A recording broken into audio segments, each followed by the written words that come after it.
Today's Friday, July 31st. This is the 1976 Cadillac Eldorado in-dash barrel clock.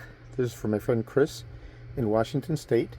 This will be going out to Chris as soon as I get his okay to ship, reply confirmation. So after the restoration and prior to shipping, I generally run these clocks for 24 hours straight, and this unit has been running since 4 o'clock in the afternoon yesterday. So I'm going to be shipping it out as soon as I get Chris's okay to ship, reply confirmation. Okay, these show quality fully restored units come in two variants, the T-style or the spade style. This is a T-style variant, which is more prevalent in 1976, whereas the positive and negative connectors in the back are oriented in the T-style as opposed to the parallel spade style.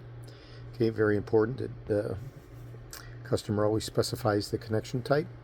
These clocks are extremely delicate and sensitive to voltage irregularities.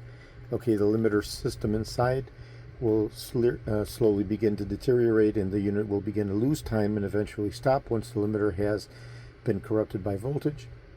So voltage is never our friend when we don't have precise, consistent voltage with these clocks. And this is true of the earlier generation solid states with the clock spring and the double barrel contacts, as well as these later generation roller barrel digital clocks.